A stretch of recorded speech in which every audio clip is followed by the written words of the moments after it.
ரஞ்சித் அவர்கள் நான் ஒரு மெட்ராஸ்காரன் என்று சொன்னது தவறான ஒரு பார்வை. நானும் மெட்ராஸ்ல தானே பிறந்திருக்கிறேன். இப்போ நான் வந்து வெளியில எங்கேயும் பிறந்த இல்லையா? இப்போ அவர் சென்னை மாவட்டமா திருவள்ளூர் மாவட்டமா? இல்ல, அதுதான் எனக்கும் சந்தேகம். அது இப்போ சென்னை மாவட்டம் நாங்க சொன்னோம். இப்போ வட சென்னை சொல்லலாம், மத்திய சென்னை சொல்லலாம், தென் சென்னை சொல்லலாம். நாங்க சென்னை மாவட்டம் தானே. ஏன்னா பக்கத்துல திருவள்ளூர் மாவட்டத்துல இருந்துட்டு நான் சென்னை மாவட்டம் சொல்ல முடியுமா? அது சொந்தம் அப்படின்னு நம்ம வந்து மற்றவனை வந்து நீங்கள் இப்போ திருநெல்வேலியில் ஒருத்தனுக்கு பிரச்சனை இருக்கும், மதுரையில் ஒருத்தனுக்கு பிரச்சனை இருக்கும். அவன் வந்து நம்ம நம்பி வரும்போது நான் மெட்ராஸ்காரனான்னு சொல்ல முடியுமா?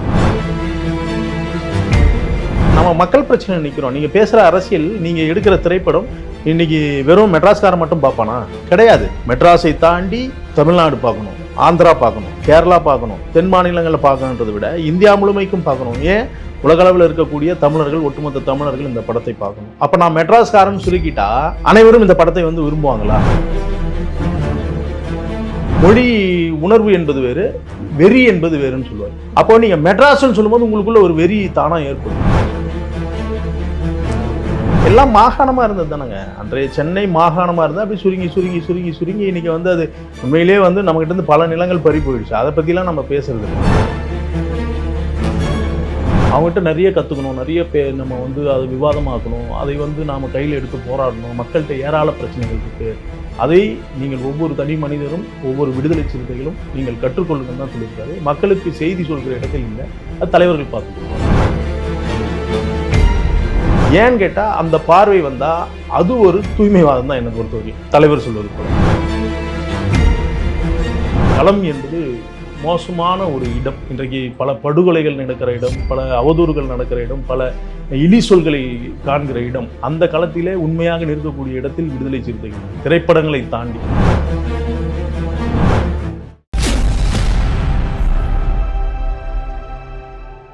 Big bang Tamil BBT. BBT நேயர்களுக்கு வணக்கம். நான் உங்க ராசியா ஜூலியட்டா. இன்னைக்கு நம்ம கூட இன்டர்வியூல கலந்துக்க வந்திருக்கவங்க விடுதலை சிறுத்தைகள் கட்சிகளுடைய மாவட்ட செயலாளர் திரு கரிகால் வளவன் அவர்கள். வணக்கம் சார். அங்கெல்லாம் ட்ரைலர் வந்து வெளியே வந்திருக்கு. இந்த ட்ரைலர் பத்தி நீங்க என்ன நினைக்கிறீங்க? சினிமா வந்து பெரிய மோகம் கிடையாது, பெரிய ஆர்வம் கிடையாது. ஆனால் ரஞ்சித் போன்ற இயக்குனர்கள், வெற்றிமாறன் போன்ற இயக்குனர்கள், மாரி செல்வராஜ் போன்ற இயக்குனர்கள் இன்றைக்கு ஒரு அரசியல் ரீதியான முன்னெடுப்புகளை வந்து சினிமாவில் எடுக்கிறார்கள். தங்களான் படம் அரசியல் ரீதியான வெற்றியை பெறும். ஒரு ஒரு ஒரு சமூக நீதியை பேசக்கூடிய, சமத்துவத்தை பேசக்கூடிய, ஜனநாயகத்தை பேசக்கூடிய இடத்தில் தங்களான் இருக்கும். அவருடைய திரைப்பட அந்த காட்சிகளுமே வந்து நம்ம ஒவ்வொரு முறையும் பார்க்கும்போது வந்து அது ஒரு அடுத்த தலைமுறை, அடுத்த நிலைக்கு கல்வியை அவங்களுக்கு வந்து கொடுக்கறதுக்கான ஒரு நிலையை கொண்டு போகிறதுக்கான வாய்ப்பை கொடுக்குது. இவர் மட்டும் இல்லை, வெற்றிமாறனுடைய படங்கள் மிகப்பெரிய அளவில், நீங்கள் அசுரன் படமெல்லாம் மாபெரும் வெற்றி. எத்தனை தங்களான் வந்தாலும், எத்தனை மற்ற படங்கள் வந்தாலும் ஒருத்தனுக்கு கல்வியை கொடுக்கணும் அப்படின்னு சொல்கிற படம் வந்து மிகப்பெரிய அசுரனில் தான் பார்க்க முடியுது. நீ ஆயுதத்தை தூக்காது. அந்த பையன் வந்து சின்னசாமி பையன் வந்து ஆயுதத்தை எடுத்துருவான், அந்த நாட்டு வெடிகுண்டை வீசுவான், அதெல்லாம் பண்ணுவான். அப்போ ஒரு இறுதி காட்சியை தன்னுடைய மகனை வந்து காப்பாற்றி அவனை கொண்டு வந்து நீ நல்லா படிக்கணும், நீ நல்லா படித்தாதான் நம்ம அடுத்து, இல்லைன்னா நம்ம வந்து நம்மளை நல்லா இருக்க விட மாட்டாங்க. அப்போ கல்வியுடைய முக்கியத்துவத்தை மிகப்பெரிய அளவில் கொண்டு வந்தவர் வெற்றிமாறன். அப்போ அது போன்ற நிலைகளில் இன்றைக்கி ரஞ்சித் போன்றவர்கள், மாரி செல்வராஜ் போன்றவர், மாரி செல்வராஜ் படம்லாம் மாமன்னன்லாம் இப்போ மிகப்பெரிய அரசியல் நாம் பேசுகிறோம். அதுக்கு முன்னாடி ஒரு படம் எடுத்தார். அந்த படம் பேர் கூட எனக்கு ஞாபகம் இல்லை. அதில் வந்து மிகப்பெரிய கருத்துக்களை சொல்லியிருப்பார். ஒரு சமூக ஒற்றுமைக்கு ரெண்டு பேரும் வந்து ஒரு ஆணும் பெண்ணும் வந்து விரும்புகிறது வந்து உண்மையிலேயே அவங்ககிட்ட அந்த இது இருக்காது. ஆனால் சாதி வந்து அதை உருவாக்கும். அது கடைசியில் வந்து ஏன்டா என்னை இவ்வளோ தூரம் என்னை ஓட விட்டுட்ருக்கீங்க, நான் வந்து அந்த நிலையிலே இல்லை, நான் கல்வி கற்கணும் தானே வந்தேன், என்னை வந்து இவ்வளோ கொடுமைப்படுத்துறீங்க அப்படி. அதையெல்லாம் இந்த சமூகத்தில் நடக்கக்கூடிய அவலங்களை பேசக்கூடிய இடத்துல மாரி செல்வராஜ் பண்ணுறது. ரஞ்சித் அதே போன்று பல படங்களை வந்து மெட்ராஸ் இது போன்ற படம், சென்னை நகரை நோக்கி அரசியல் ரீதியாக படங்களை வந்து அவர் சொல்லியிருக்கிறாரு. உண்மையால் இந்த படம் வெற்றி அடையணும் நம்புகிறோம். ஏன்னா வந்து ஒரு மிகப்பெரிய பொருட்செலவு ஏற்படுத்தியிருக்கிறாங்க, ஒரு அரசியல் ரீதியான ஒரு இதுவை சொல்லியிருக்காங்க. அது அவருடைய இயக்கம் மக்கள் ஏற்றுக்கொள்ளணும், மக்கள் இதை வந்து வெற்றியடை செய்யணும். மக்கள்கிட்ட தான் எல்லாமே இருக்குது. நாம் வந்து ட்ரைலரை பார்த்துட்டோ இல்லை இசை வெளியீட்டு விழாவை பார்த்துட்டோ நம்ம வந்து எதையும் கருத்து சொல்ல முடியாது. மக்களுடைய ரசனைன்னு ஒன்று இருக்குது, மக்கள் ஏற்றுக்கொள்ளுதல்னு ஒன்று இருக்குது. ஆக மக்கள் ஏற்றுக்கொண்டால் வெற்றி அடையும். நான் சொல்லுவதனால் படம் வெற்றி அடையும். ஸோ இதுக்கு முன்னாடி இவங்க வந்து இயக்கிய படங்களில் வந்துட்டு தாக்கங்கள் இருந்தது. ஐ மீன் அதில் கான்செப்ட் படி வந்துட்டு இந்த ஜாதிகள் வந்து ஒழிக்கிறது, இல்லை வந்து அறிவு வளர்த்துக்கிறது, படிப்புக்கு முக்கியத்துவம் கொடுக்கறது, இந்த மாதிரி படங்கள் வந்திருந்தாலுமே அது வந்து நல்ல ஒரு கான்செப்ட்டுங்கிறது ஒரு குறிப்பிட்ட ஒரு பீப்புள் கிட்ட மட்டும்தான் போய் ரீச் ஆகுது. இது ஏன் வந்து வெளியே இன்னும் போக மாட்டேங்கிறது? இன்னும் அவங்க வந்து இந்த கான்செப்டை வந்து படமாக்கும் போது இன்னும் வந்து கொஞ்சம் ஸ்ட்ராங்கா மெசேஜ் சொல்லணும்னு நீங்க நினைக்கிறீங்களா, இல்ல வந்து கரெக்டா தான் இருக்குன்னு நினைக்கிறீங்களா? இல்லை இன்னைக்கு நேற்றுக்கு இல்லை, தமிழ் சினிமா வந்து நன்மையும் செஞ்சிருக்கு தீமையும் செஞ்சிருக்கு. அன்றைக்கு பாரதி ராஜா வந்து சத்யராஜ் ஒரு படத்தில் நடிச்சிருப்பார். அந்த படம் பேர் கூட ஞாபகம் இல்லை. அதாவது சினிமாவில் பெரிய ஆர்வம் இல்லாதனால அதில் வந்து மிகப்பெரிய சாதி ஒழிப்பு செய்தியெல்லாம் வந்து இவர் நம்ம இயக்குனர் பாரதி ராஜா சொல்லியிருப்பார். அதே போல் வந்து சாதியை தூக்கி உயர்த்தி பிடிக்கிற படங்களும் நிறைய வந்திருக்கு. சின்ன கவுண்டர், தேவர் மகன், இப்படி எண்ணற்ற சாதியை உயர்த்தி பிடிப்பதற்கான படங்களும் வந்திருக்கு. சாதி ஒழிப்பு படங்களும் வந்திருக்கு, சாதி உயர்த்தி பிடிப்பதற்கு அந்தந்த காலகட்டங்களில் அந்தந்த இயக்குனர்கள் என்ன மனநிலையில் அவங்க என்ன கருத்துக்களை உள்வாங்கியிருக்கிறாங்களோ, எந்த வாழ்வியலை எந்த அரசியலை சொல்ல நினைக்கிறாங்களோ அதை தமிழ் சினிமாவில் சொல்கிறாங்க. அந்த நிலை தான் இன்றைக்கி வந்து அண்ணன் வெற்றிமாறன், தோழர் ரஞ்சித், தோழர் மாரி செல்வராஜ் போன்றவர்கள் என்ன தன் அரசியலை தன் வாழ்வியலை என்ன அவங்க நினைக்கிறாங்களோ, மக்கள்கிட்ட என்ன சொல்லணும்னு நினைக்கிறாங்களோ இன்றைக்கி அது அந்த அரசியலை படமாக சொல்லிட்டு இருக்காங்க, திரைப்படமாக. ஆனால் திரைப்படத்தை விட வாழ்வியலில் வாழ்க்கையில் நாம் களத்தில் நிற்பது என்பது வேறு. மிகப்பெரிய களம் என்பது மோசமான ஒரு இடம். இன்றைக்கு பல படுகொலைகள் நடக்கிற இடம், பல அவதூறுகள் நடக்கிற இடம், பல இழி சொல்களை காண்கிற இடம். அந்த களத்திலே உண்மையாக நிற்கக்கூடிய இடத்தில் விடுதலை சிறுத்தைகள் இருக்கு. திரைப்படங்களை தாண்டி திரைப்படங்கள் வரலாம், திரைப்படங்கள் வந்து வெற்றி அடையலாம், அது அன்றோடு முடிந்து விடுது ஒருத்தன் திரையரங்கில். ஆனால் தன் வாழ்க்கையே வந்து ஒரு திரைப்படத்தை தாண்டி கடந்து போகிறது விடுதலை சிறுத்தைகள், அதனுடைய தலைவர். ஆக அதனுடைய எண்ணம் தான் எங்களுக்கு ஓடிட்டுருக்கு. ஆக இது போன்ற படங்கள் வெற்றி அடையணும். சமத்துவத்தை பேசுகிற, ஜனநாயகத்தை பேசுகிற, சமூக நீதியை பேசுகிற, மக்களுக்கு என்ன நன்மைகளை தருகிறதோ அந்த போன்ற படங்கள் வெற்றி அடைவது எங்களுக்கு மிகப்பெரிய, அவங்களுக்கு நம்ம வந்து அது வெற்றி அடையணும் தான் நினைப்போம். அவ தோல்வி அடையணும்னு நினைக்க மாட்டோம்ல. நீங்கள் ஒரு நல்ல கருத்து சொல்கிறான்னா அந்த தோல்வி அடைஞ்சுன்னு சொல்லக்கூடாது, அது வெற்றி அடையணும் தான் சொல்லணும். கண்டிப்பாக அது வெற்றி அடையட்டும். நல்ல கருத்துக்கள் இருந்தால் வெற்றி அடையட்டும். அது மக்கள்கிட்ட போய் ரீச் ஆகுறதுமே அவங்க மக்கள் வந்து அக்செப்ட் பண்ணுறதுல தான் இருக்குது. இப்போ வந்துட்டு இவ்வளோ இன்டர்வியூஸ் நீங்கள் பதில் சொன்னீங்க. உங்கள் மனசில் இருந்து நீங்களா வந்து மக்களுக்கு வந்துட்டு ஏதாவது சொல்லணும்னு நினச்சிருப்பீங்களா? அது நம்மளோட சேனல் மூலமாக நீங்கள் நேரடியாக சொல்கிறீங்களா? மக்களுக்கு சொல்லக்கூடிய இடத்தில் நான் வந்து மக்களிடம் கற்க வேண்டிய இடத்துல தான் நான் இருக்கிறேன். மக்களுக்கு செய்தி சொல்கிற இடத்துல நான் இல்லை. மக்களிடம் கற்க வேண்டும். மக்களிடம் ஏராளம் கொட்டி கிடக்குது, மக்களிடம் ஏராளம் பிரச்சனைகள் இருக்குது, அதை நாம் கற்க வேண்டும். அதற்கான களத்தில் நாம் நிற்க வேண்டும். அந்த களத்தை எங்களுக்கு கற்றுக் கொடுத்துருக்காரு எங்கள் தலைவர்.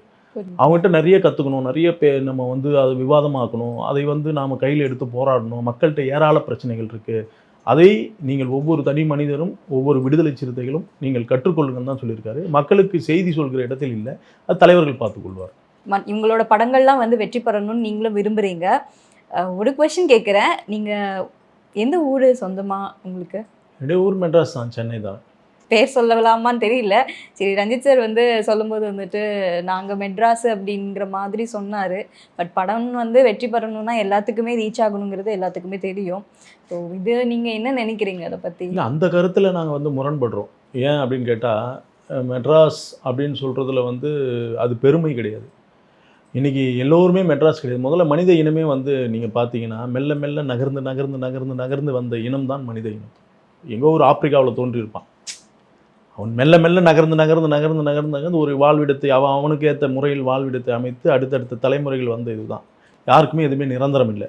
அப்படி மெட்ராஸில் ஒரு 100 வருஷம் வாழ்ந்த மக்கள் அப்படின்னா கூட, இப்போ நம்மலாம் மெட்ராஸில் 100 வருஷம் 150 வருஷம் வாழ்ந்திருப்போம் அப்படின்னா கூட அது சொந்தம் அப்படின்னு நம்ம வந்து மற்றவனை வந்து நீங்கள் இப்போ திருநெல்வேலியில் ஒருத்தனுக்கு பிரச்சனை இருக்கும், மதுரையில் ஒருத்தனுக்கு பிரச்சனை இருக்கும், அவன் வந்து நம்மளை நம்பி வரும்போது நான் மெட்ராஸ்காரனான்னு சொல்ல முடியுமா?